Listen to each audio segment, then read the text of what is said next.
Good morning, ladies and gentlemen. I'm Akash, moderator for the conference call. Welcome to Zim Laboratories Ltd Q3 and 9-month FY2026 earnings conference call. As a reminder, all participants will be in listen-only mode, and there'll be an opportunity for you to ask questions after the presentation concludes. Should you need assistance during the conference call, please signal an operator by pressing star then 0 on your touch-tone telephone. Please note this conference is recorded. I would now like to hand over the floor to Ms. Deepika Sharma from Go India Advisors. Thank you, Akash. Good morning, everyone, and welcome to the Q3 and 9-month FY26 earnings call of Zim Laboratories Ltd. We have on the call Dr. Amrut Daud, Chairman and Managing Director, Mr. Zulfikar Kamal, Director of Finance, Mr. Shyam Mohan Petrus, Chief Financial Officer, and Mr. Gyan Daud, Investor Relations. We must remind you that the discussion on today's call may include certain forward-looking statements and must be therefore viewed in conjunction with the risks that the company faces. May I now request the management to take us through the financials and business outlook, subsequent to which we will open the floor for Q&A. Thank you, and over to you, sir. Thank you, Deepika. Good afternoon, everyone. This is Amrut Daud speaking. A warm welcome to all participants joining us for Zim Laboratories Ltd earnings conference call for the third quarter and 9 months ended December 31, 2025. I hope you have had the opportunity to review our results and the accompanying presentation available on the exchanges. Let me begin with an update on our EU-GMP remediation and CAPA implementation plan, which continues to remain our highest strategic priority. We have submitted the majority of CAPA responses and addressed most regulatory queries. Based on our ongoing engagement with the authorities, we understand that the audit is expected to be conducted during the first half of the upcoming financial year, tentatively in the next quarter. In preparation, we are proactively undertaking all necessary steps to ensure full compliance with the regulatory requirements and remain committed to maintaining the highest quality and compliance standards. We recognize that EU-GMP certification is critical to unlocking value for regulated markets. In parallel, we continue to undertake proactive measures to maintain business continuity through alternate certifications and site transfer initiatives for select key products, ensuring minimum disruption to customer commitments and strengthening our regulatory footprint. To performance highlights, the pharma segment continued to demonstrate steady traction during the quarter, supported by improvement in our base business. Nutraceutical segment also witnessed better contribution during the quarter, supported by recovery in the legacy Nutra PFI business. While 9-month performance remained largely stable on the revenue front, quarterly performance reflected improvement across key operating metrics, including operating income, EBITDA, and overall profitability, driven by better business mix and improved operational efficiencies. During the period, we also completed a preferential issue, raising approximately 35 crore. The proceeds will be utilized towards expansion of our dedicated pancreatic block, conversion of the nutraceutical facility into formulation-focused facility, and strengthening regulatory and CAPA-related compliance initiatives. These investments are expected to enhance our long-term growth capabilities and expand our presence in value-added segments. Further strengthening our organizational capabilities, we also made key senior leadership additions during the quarter. Mr. Vikrant Bendre joined as President International Business, bringing over 26 years of experience across global pharmaceutical markets. Additionally, Mr. Sridhar Reddy, Vice President Quality Assurance, and Mr. Jitendra Pandey, Vice President Human Resources, were designated as senior management personnel, further strengthening leadership across people, compliance, and quality functions. Looking ahead, the upcoming quarter will remain important for us, subject to stability in the geopolitical and macroeconomic environment. We remain optimistic about closing the financial year on a strong note. To summarize, we remain focused on completing EU-GMP remediation, strengthening business continuity measures, and investing in long-term growth platforms. With this, I now hand over the call to Mr. Shyam Mohan, who will walk you through the financial highlights for Q3 and 9-month financial year 26. Over to you, Shyam. Thank you, Dr. Daud. Good afternoon, everyone. Let me provide a summary of our financial performance for the quarter ended December the company reported a total operating income of approximately 1,087 million rupees, reflecting improvement in both a sequential and year-to-year basis, supported by strong traction across our core pharmaceutical business and recovery in the selected nutraceutical orders. EBITDA for the quarter stood at approximately 145 million rupees, translating into a margin of around 13.4% compared to 13.8% in the previous quarter, supported by improved product mix and operating leverages. Profit after tax stood at 44 million rupees, reflecting improvement compared to the previous quarter. For the nine-month period, the total operating income stood at approximately 2,691 million, broadly in line with corresponding period last year, with profitability remaining impacted due to the higher operating expenses and continued investment towards regulatory and compliance initiatives. On the sequential basis, we continue to grow with a steady momentum. Margins in Q3 FY26 improved compared to previous two quarters. Export business increased significantly in quarter 3 FY26 to 961 million rupees, an increase of 23.2% year-on-year, contributing 88% to the total operating income. Revenue contributed from NIP and APF stood at rupees 132 million, representing 12.2% of operating income. On R&D front, rupees 74 million allocated for BE studies and registrations, advancing the innovative product NIP and APF pipeline. To summarize, the company delivered steady sequential improvement in operational performance in the quarter and remains focused on strengthening the core business, improving margins, and supporting long-term strategic initiatives.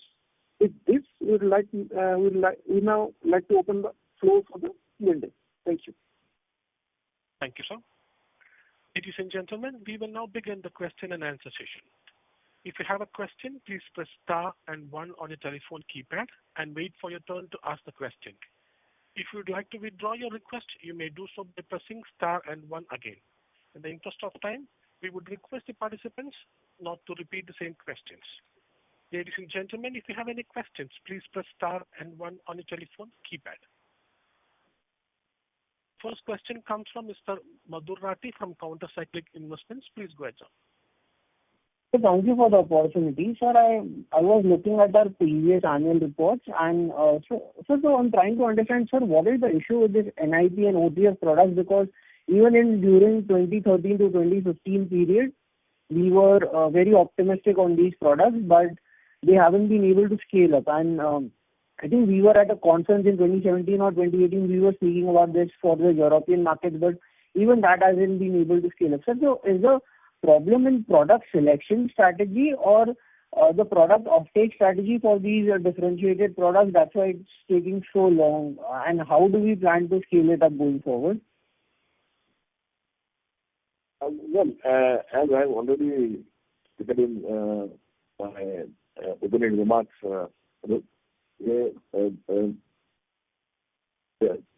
NIP products are Europe-centric.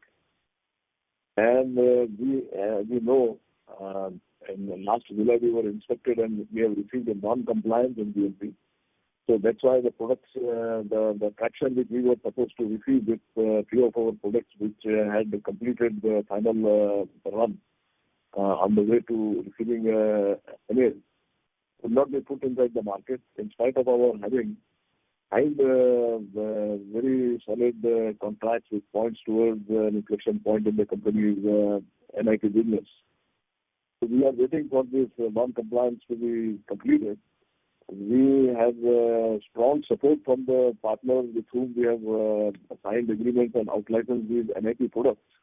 And as I said earlier, we are just waiting for the remediation-related inspection. And if everything goes well, we will be well on the way to actually be able to demonstrate the promise that the NIP products have shown to us through these agreements. But sir, this issue is very near term, right? So this issue was only persistent for the last 6 months. But prior to that, in 2018, we had done a conference at CPHI, something like that, in Europe, and we were speaking about NIP and the OTF products. So, if I were to consider any generic molecule in which we are providing this differentiated delivery products, sir, on a conservative basis, sir, how much of the market can actually shift to these kind of products, which are either the NIP or the OTF kind of products?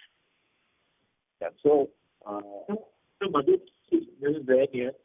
2018 was the period when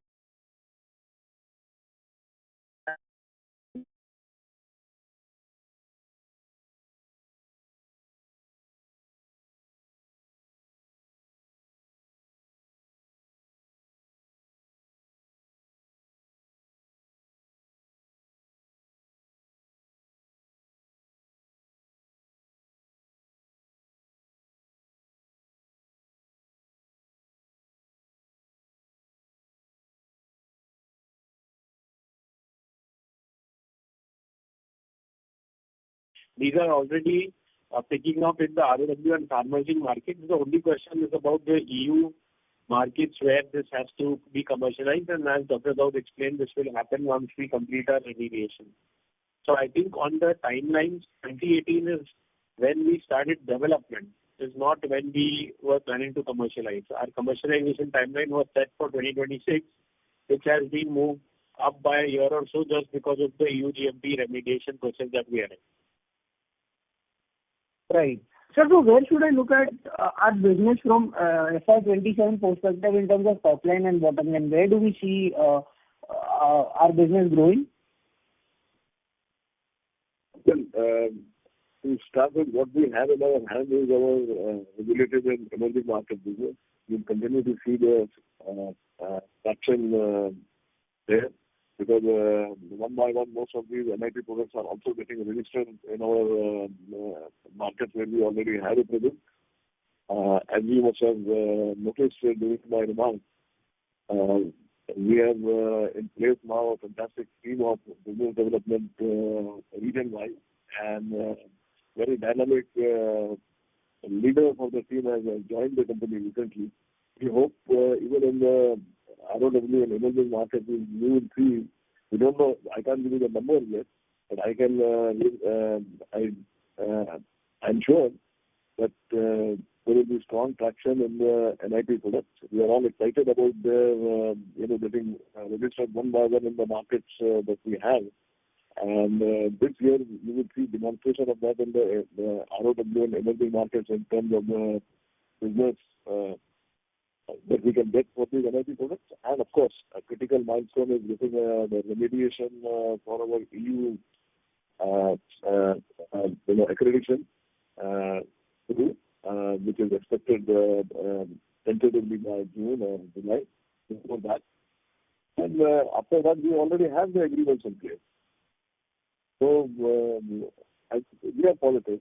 We have as you must have, we have made various announcements like some of our products getting approved by TGA in Australia, a few products getting approved in UK, MHRA, and a few approvals also with our filing has been consistently progressing, and a few announcements have been made about the approvability of some of our products during these 9 months. So the EU certification or UK MHRA inspection and certification, these kind of inspections will be the trigger for the business starting moving forward, and that's when we can give you better numbers. Right. So would it be fair to assume that post this EU inspection clearance, we can scale our NIP plus OTF product revenue to 20 crore plus on a quarterly basis? Just giving a number right now will be too premature. We will keep you updated as the quarters progress. Right. So that was from my side. Thank you so much and all the best. Thank you. Thank you so much, sir. So next question comes from the line of Ashwarya Chatterjee from Ageless Capital Finance. Please go ahead, ma'am. Hello, sir. Thank you for taking my question. I wanted to know a bit about when is the audit for this UGMP.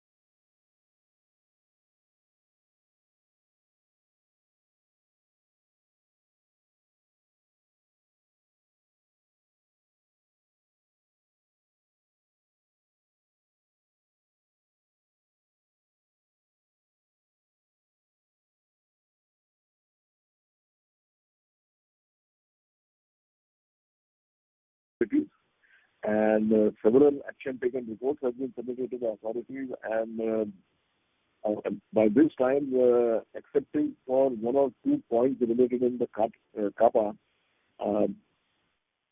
most of the points have been considered as resolved by the authorities in their responses to the action taken reports. They have also indicated to our partners who are related to this audit that they were intending to come in the first or second financial year, and not the financial year, the first or second quarter of the year. The first quarter is almost through. I think they take about 1 to 1.5 months. They set a date, and that's about a month to a month and a half before they actually come in. So we believe April, May, or June would be the next quarter. We would have a specific date where we would be told when the authorities will visit to actually inspect the CAPA has gone on. And we are very positive about the way the QA team or the operations team has handled this issue, respecting the innovations and taking proactive action to show an improvement in the entire quality culture in the company. That's where we are with the CAPA. And of course, we have also been triggering different inspections because we cannot just wait for one milestone. We have been filing, for the 6 inspection in a couple of countries. Related to the alternate facilities, we have transferred one product, and in the process of transferring 2 more products to alternate sites, thereby de-risking the entire NIP business timeline, regardless of this inspection. So that's been going on. Now, regarding your quarter those numbers, I think I'll hand it over to Mr. Patre, and based on what we have at this moment, maybe a better position to give you the numbers if they are available to us. Quarter 4 will be, sir, in a similar line. So, since it is in the middle of the quarter, I will not disclose much of the numbers as per se, but it will be in a similar line. So that clarifies. Got it. And regarding the alternate sites that you mentioned, that you're transferring the product, where are these sites located?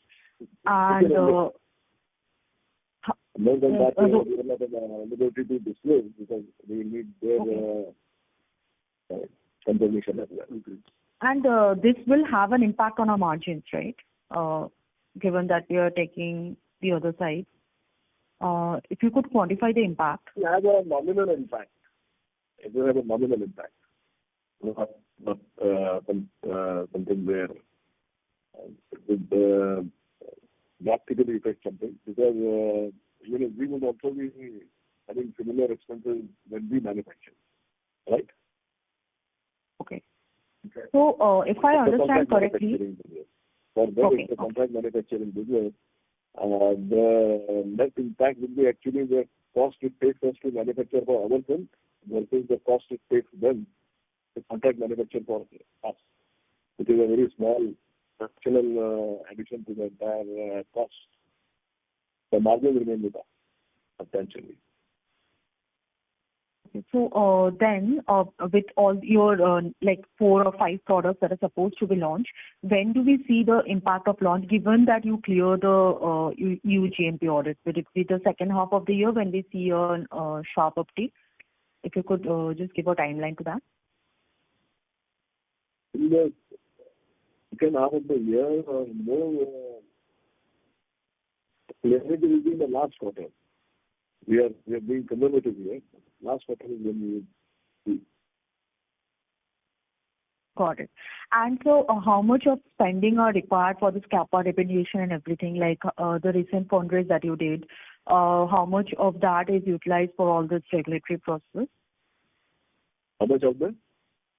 How much, how much funding do you need, for doing this CAPA and everything? Like, how much of the fundraise that you did, what amount have you utilized for this, all this regulatory process?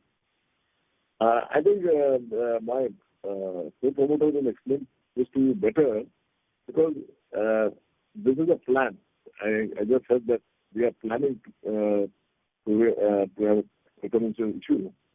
And then at this moment, I would say that we are comfortable with the funding that we have planned earlier in the last year for the CAPA, and we are comfortable with that.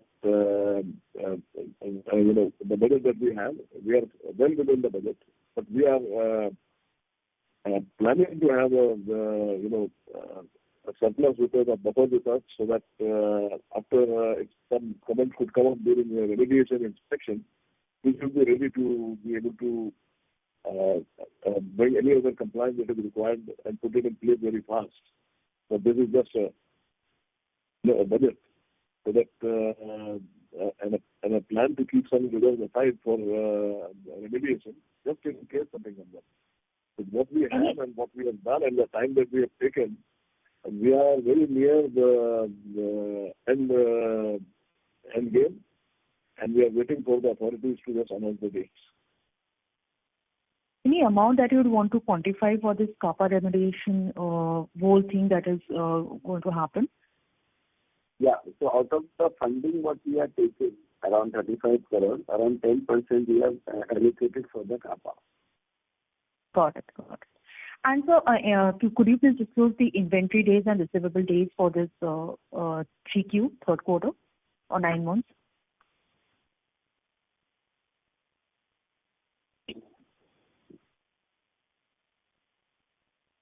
It is there on the same line. Inventory, which should be around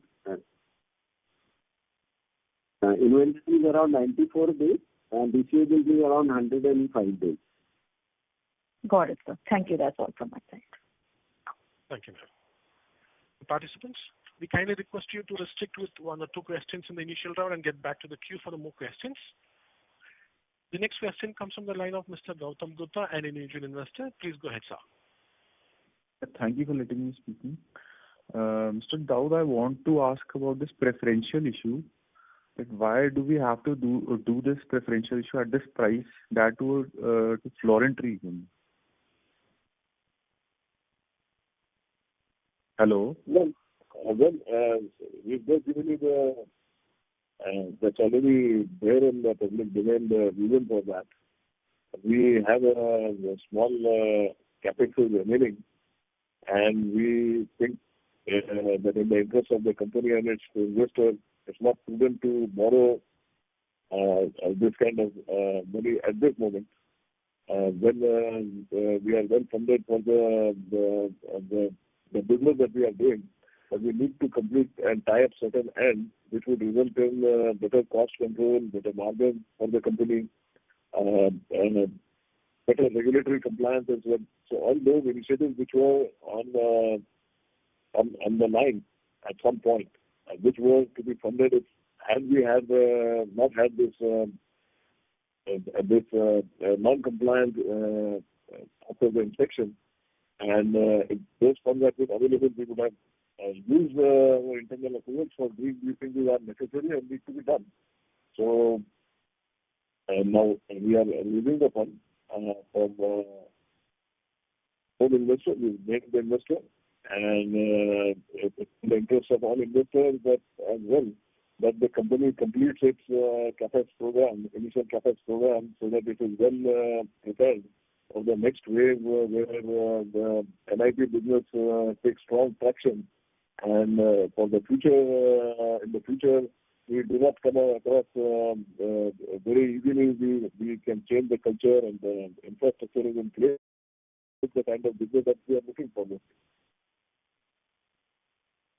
Just as we are at the bottom of the cycle, that we are having a deleverage right now, and we can see that the end to this tunnel is just 3 to 4 quarters away, then why do we have to do this at this price, that to the director or the person who was already an investor in the company prior to this? That was such a big chunk, around 9 to 10% of the company. That is my main concern regarding this. Well, it helps the investor, doesn't it? Instead of company getting over leveraged and taking on more debt, this is a better way to go to investors who are known to the company and who know the company and believe in the company's trajectory, and support the management in achieving its targets in spite of the small hiccup that has happened here. The company has actually lived for a very long time. This is a hiccup for a year, and I think if the existing investors benefit at this moment from whatever advice.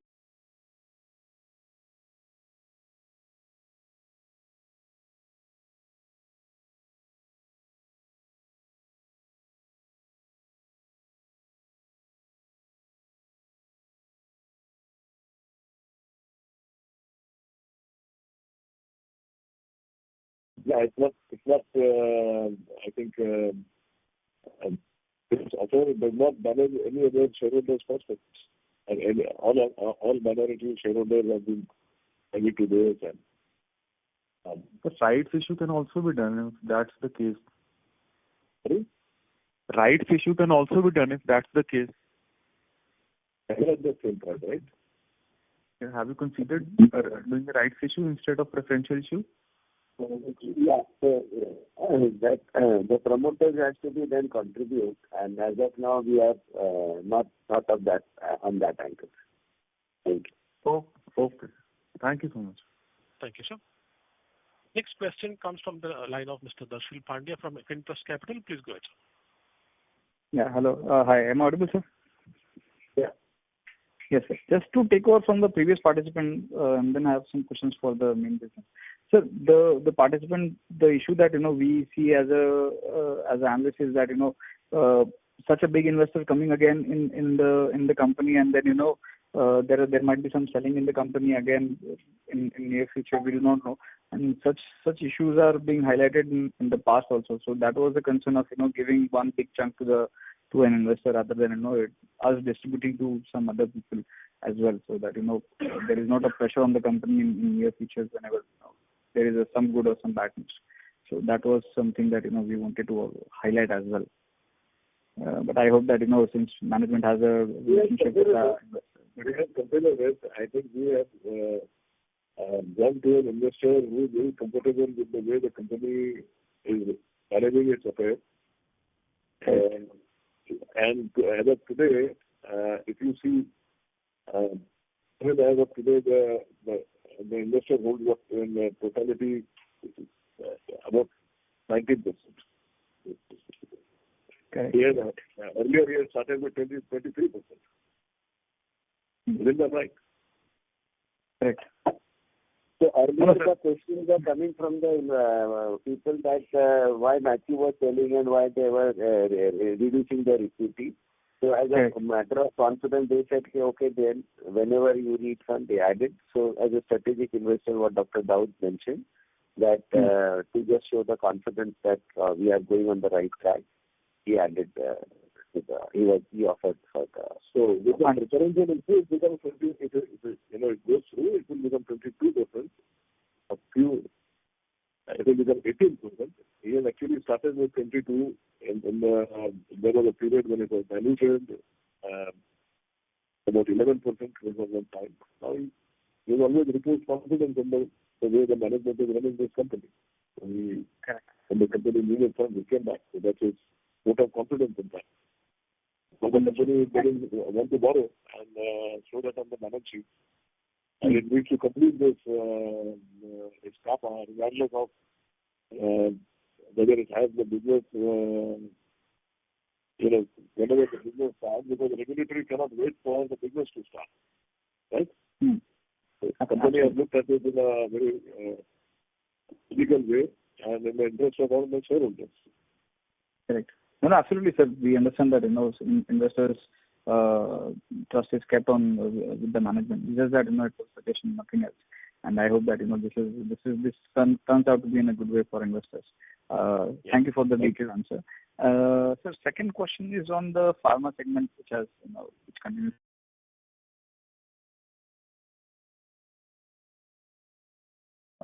And in that only in the nutraceutical. Understood. Yeah.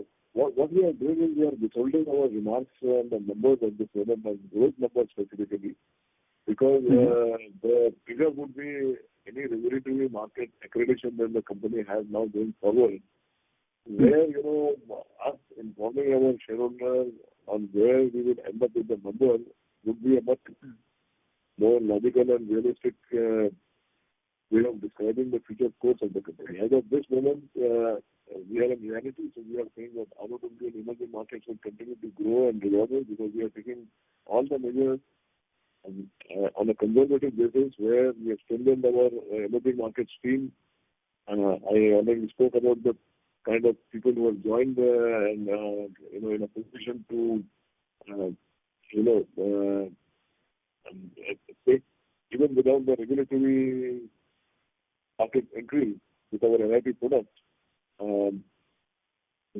I believe the company will start doing well with the NIP products in the emerging markets and the kind of other products and the kind of other offerings that we have for the existing markets and existing clients.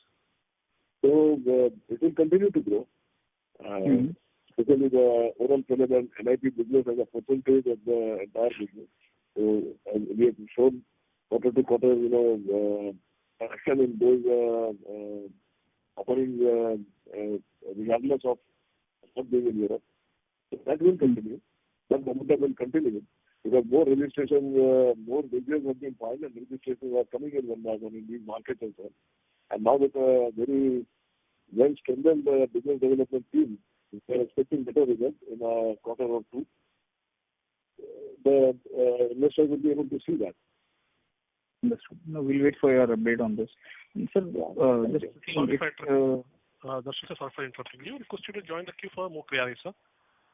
All right, thank you. Thank you. The next question comes from the line of Mr. Deepesh Sancheti from Manya Finance. Please go ahead, sir.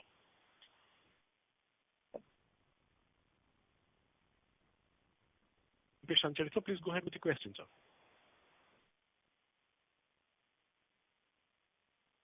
There's no response from Deepesh, sir. So I'm taking the next question from Amit Bajpai, an individual investor. Please go ahead, sir. Okay. Amit, sir, please go ahead with the question, sir. Sir, Amit Bajpai, please go ahead with the question, sir. I don't find any response from Amit, sir, too. So taking the next question from Mr. Rohit Balakrishnan from iThought PMS. Please go ahead, sir. Good morning, everybody.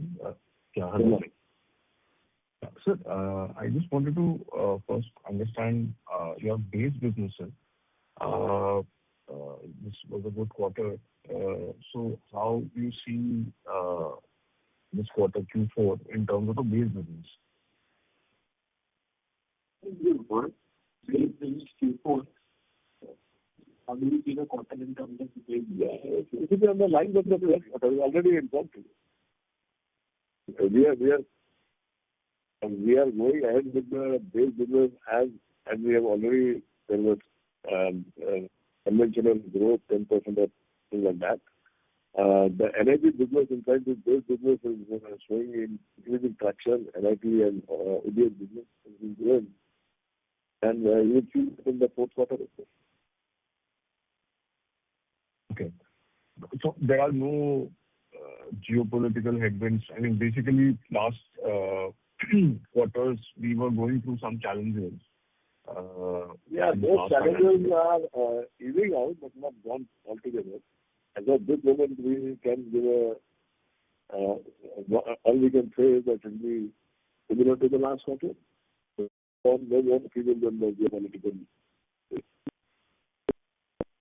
Because historically, Q4 is our heavy quarter, usually a very good quarter.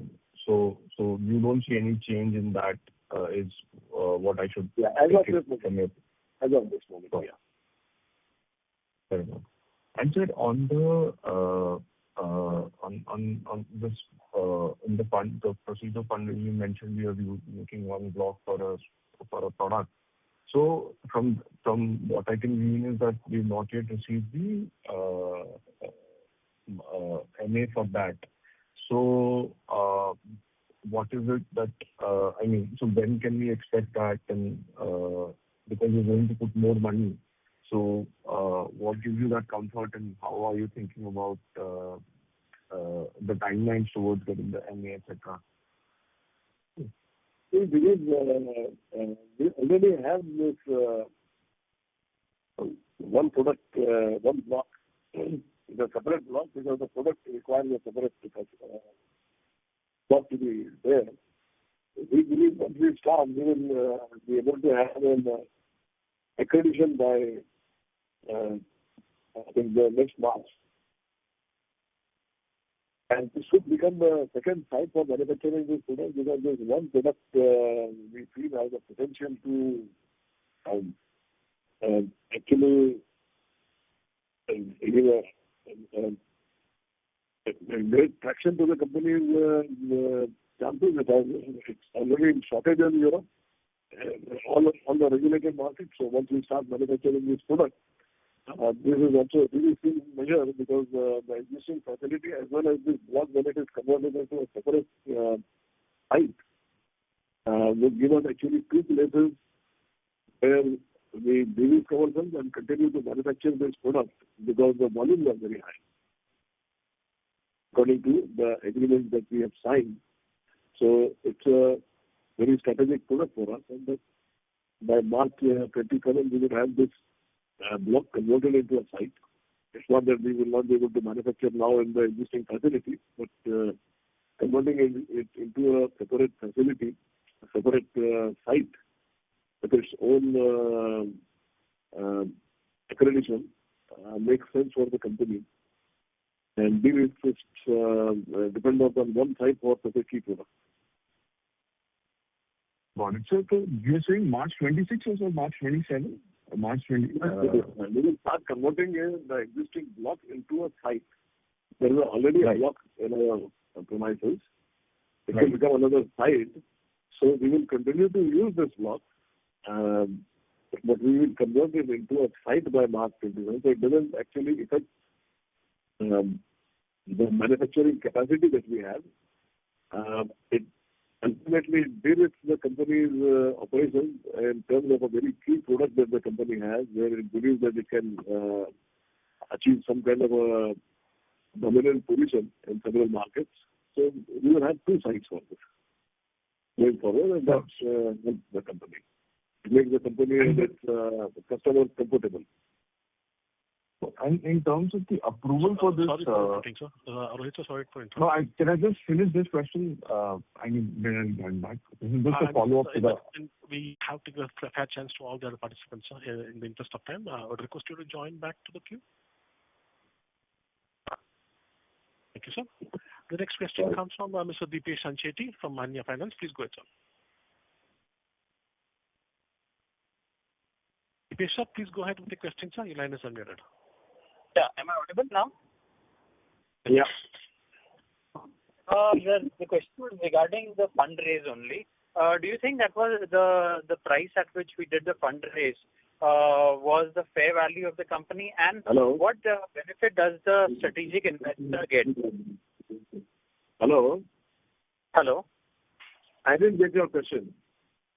I'm saying that the price at which we got the strategic investor, do you think that was a fair price? It's under the SEBI guidelines, isn't it? Hello? It is in full compliance of the SEBI guidelines. It's a fair price because these are the guidelines for bringing in a preferential issue. My thinking whether it's a fair price or not a fair price doesn't matter here.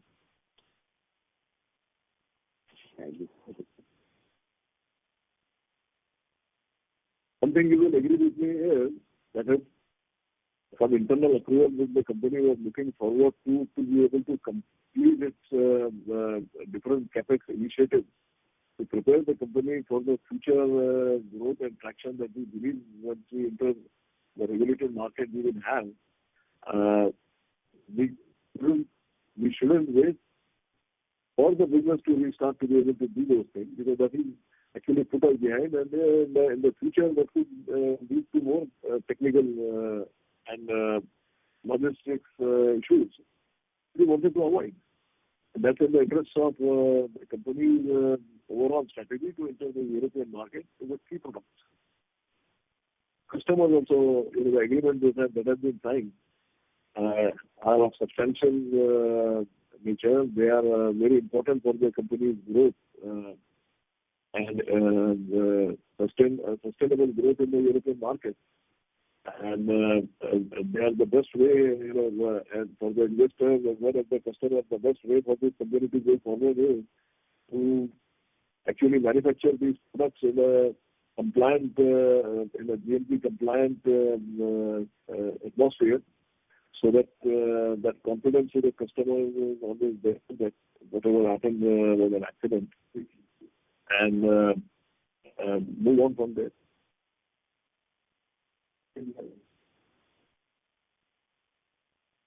Also, capacity is being increased through these capex initiatives because, as I said, that we have an excellent ROW and emerging market team now, led by a very capable leader who has 26 years of experience. So it's a capacity planning, execution planning,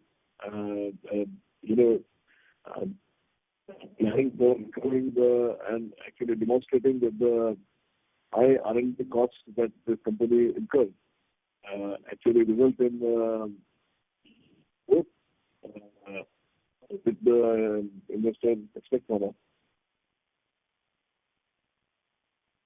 Thank you, sir. Mr. Deepesh has left the queue. The participants, in the interest of time, we request you to restrict with 2 questions in the initial round and get back to the queue for more questions. Next question comes from the line of Mr. Ashok Shah from Eklavya Invesco. Please go ahead, sir. Thank you for allowing me.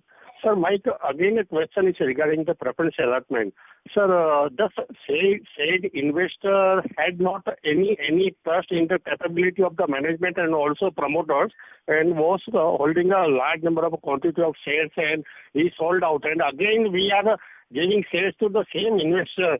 Why management has got trust in this investor where that same investor doesn't have a trust in the capability of the management and the promoters? And also, sir, this allotment is done at the last 3 years lowest price, not at the highest price. Sir, my suggestion, I am unable to understand many replies given during the call. So it is not justifying the allotment. So I suggest that it should be cancelled immediately if not allotted till that.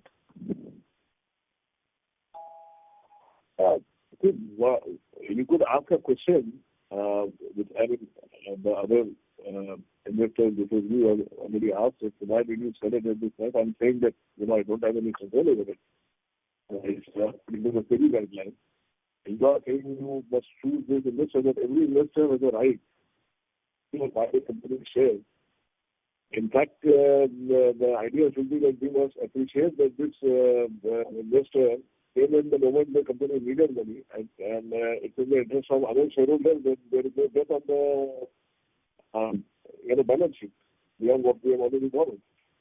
So that's how it has been done. We certainly, in spite of selling or whatever, when the company needed funds, we have come forward and repose this confidence in the direction the company is taking. So any investor, including the investors present in this call, cannot be blamed for selling or buying the share when at least the investor is showing his confidence in how the company is moving forward, and he's putting his money on the line. So if all other investors felt that this is a bad buy, we wouldn't be having this price. Sir, This is the value of this share at this moment. It's not. As I understand from your reply, that company was unable to raise the fund via debt way, because equity is always a costly affair, and since our accounts are not proper there or something like that, so we are unable to raise the funds by debt, so we raised the equity at such a lowest price. No, I think this is Zim here. See, the important part is that we needed the swiftness. The speed was important. We needed this fast because we need to complete this project and the customers are looking for supply quickly. So that is why we went to an investor who is trusted, who has confidence in the management, so that this process could be done very swiftly. So speed was of utmost importance here. And price-wise, like I've already said, and Dr. Daud has mentioned, it is a SEBI-mandated price on the base of last 90 days traded volume. So that is not much we can do there, which is the reason we have gone to this investor and done this raise, because we did not want debt and we wanted this money to go fast. Yeah, so what I was wanting to add is that it's not that the company was unable to raise debt. The fact is the company did not want to raise any more debt. So does that mean, as per your answer, the company was unable to, or any of the bankers in India was unable to give fastest money to company? I'm saying that the company did not want to raise any more debt in the interest of the balance sheet and the other shareholders and what they look at and the kind of questions all investors, including the promoters, have in mind. The balance sheet should be stable and able to service on its way comfortably. That's what the company is in the interest of being a conservative and prudent financial management. Have you already allotted the shares, or are you going to cancel it? Sorry to interrupt you. Sir, request you to come back and join the queue for more questions. Oh, sure. Next question comes from the line of Maitri Shah from Sapphire Capital. Please go ahead, sir. Hello, am I audible? Yes, you are. Hello. Yeah, just one question. You mentioned that our NIP products are doing well in the regulated, in the emerging markets, and so could you give me like a quantification of what the sales are from emerging markets and what the sales are from regulated markets for the current quarter? Already been provided. I can get to you again.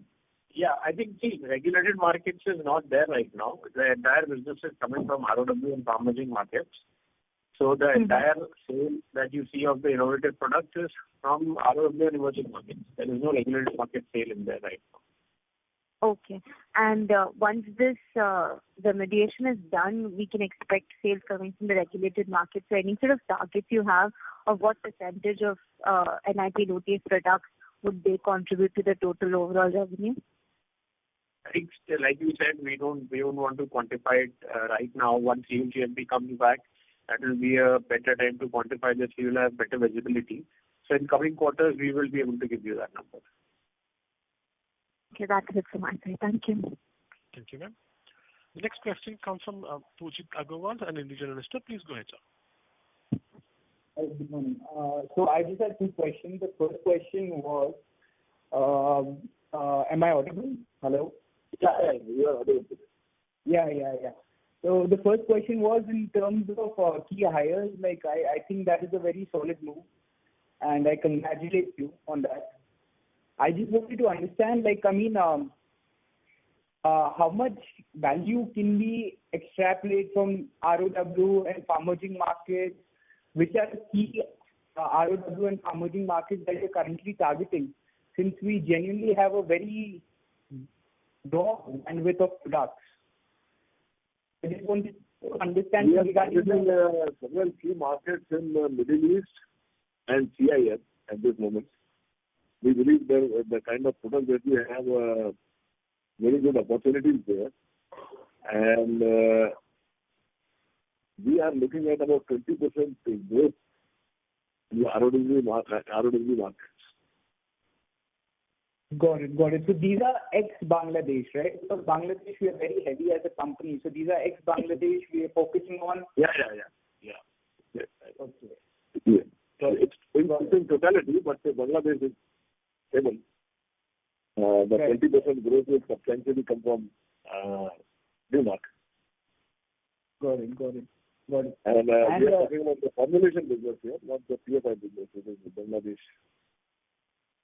Right. The offering in Bangladesh is PFI. Yes, definitely. And the second question was regarding how is the buyer confidence or the people who we partnered with in Europe? I just wanted a sentimental check. How exactly is the buyer confidence? Yeah, they have been very supportive, and we have been in constant touch with them. And we are quite a transparent company in terms of what goes on inside the company, and we believe in sharing with you guys also every quarter.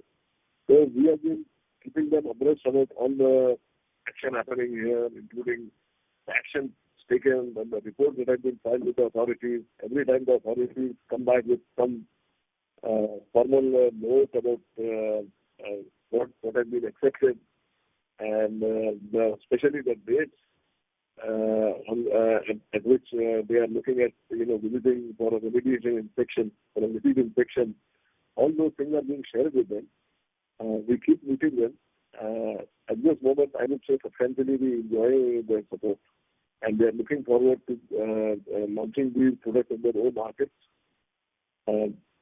Also, they are also engaging with the authorities at some level to expedite inspections in their own territories. So it's got it. That is confidence in the products as well. That is very good to hear, Dr. Andreas. Thank you so much for your time. Thank you. Thank you, sir. The next we have a follow-up question from Sir Rohit Balakrishnan from iThought PMS. Please go ahead, sir. Yeah, thanks for the chance again, sir. So just two questions. One was just on the previous question that I was asking. So why you said that you'll be able to make it as a separate facility by March of 27, but you can still manufacture from your existing plant. So I just wanted to understand by when do you sort of see this contributing, because I feel that you've not yet got the MA from for this. So that was my question actually. By when do you see this? We are about to receive the MA. We have completed the required number of days. The moment EU relatively there in our hand, I think within a couple of months we will have the MA also in our hand. And in some products and some territories like UK, we have already got the MA, and audit is being triggered, so that once we are inspected and once the EU GMP comes in, we can start supplying. You got the MA from UK, you said. Sorry, I missed that. Yeah. We have one MA from UK already there with us. One MA from Australia for one of the NIP products already there. Right. We have a few ready to approve products. I think about 5 products are already under approval. That means the moment we have our inspection completed, we will get the MA. Because the filing has continued, the submission has continued. Right. No, actually, I was asking about the specific product was my question. So I know that we've got the approval from Australia. My question was specific to this product which we have, for which we are trying to create a separate. Yeah. We are at the last fag end of finishing our MA in UK. Even in Europe, the last answer I can give, we are just now waiting for the inspection to be over before we approach them again on the MA. And any certification that is needed from our side. So essentially, you are expecting some things to happen in financial year 27 post receival of MA and audit, right? Yes. For this product. Yes. Okay. Second question on this was, sir, so you mentioned that you have given all your almost everything from a CAPA point of view. Something that's still left, but more or less it's done, and you're expecting an audit sometime in the next 3-4 months. And also you mentioned that you have initiated one product transfer and also initiating product transfer for a few more products in terms of site transfer. Yeah, 2 more. 3 to 4 products will be transferred to different sites. So, but there will be alternate sites. So, sir, if let's say there will be let's say there is some delay because of unexpected reasons, etc., in the audit, what is the how do we see like the site transfer? Like, can you just explain that process? Once the site transfer happens, then with the 6 months of stability for these products, we can file variation and introduce this alternate site as a site. The sites we have in mind are already registered or registerable in the various regulated markets that we are looking at. And within, I think after 6 months of stability, these and all those things, the filing application can be done. And after the filing application, it requires between 3 to 4 months for the variation to be accepted, and then we can start manufacturing in these sites and supply according to the agreement that have already been signed. Okay, so worst case, you are saying that this year, the coming financial year, you will have some sales from the transfer side. The last quarter, that's what we think. And in case we get the request you to come back to the case. Thank you, sir. The next question comes from Pratna Pare from Altis Financial Partners. Please go ahead. Hi, thank you for the opportunity. My first question is, EBITDA margins improved sequentially, but remain under pressure on a 9-month basis. When does management expect margin normalization?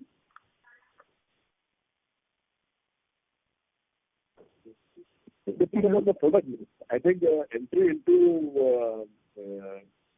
Europe and the regulated market is one inflection point where you will see the margins improving over what we have been doing very fast on a quarter-to-quarter basis, because the proportionate sales of these products in the regulated market territory is another one game. The margins and the business which are going on will be an additional. So there are 2 effects: addition to the existing business and also addition of high margin products. So both these effects will be visible in our balance sheet. Cost will more or less remain the same. Okay, all right. Next question is, depreciation expenses increased. Is this primarily due to recent capex or capitalization of regulatory and facility upgrade investments? See, during the process we are completing the projects as well, that is been giving incremental to depreciation, because we have several projects. One by one, the projects have been completed and put to use. That will transfer in the long run to the revenue generation part. Okay. All right. I have some few questions. I'll just get back in the queue. Thank you, ma'am. In the interest of time, that will be the last question for the day. Now hand over the floor to the management for closing comments.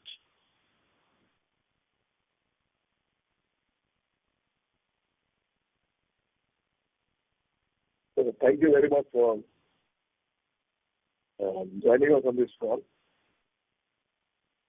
And we appreciate the patience and the interest that the investors have shown, and we want to assure the investors present here that we'll continue to work towards resolving this hiccup. And of course, thank you for your patience and thank you for your understanding that this is just a hiccup in the long history and all the good efforts that this company has put in. We certainly are very positive about coming out of and resolving this hiccup and be well on the way to delivering on the promises that the company has in the form of the product that it has made and the access that it has had. I think the strategy remains the same, and we look forward to pleasant interaction during the coming quarter in the form of being able to give you better results and a good performance, better performance of the company in all fronts. Thank you very much. Have a good day. Thank you, sir. Ladies and gentlemen, this concludes your conference for today. Thank you for your participation. You may disconnect your lines now. Thank you and have a pleasant day. Bye-bye.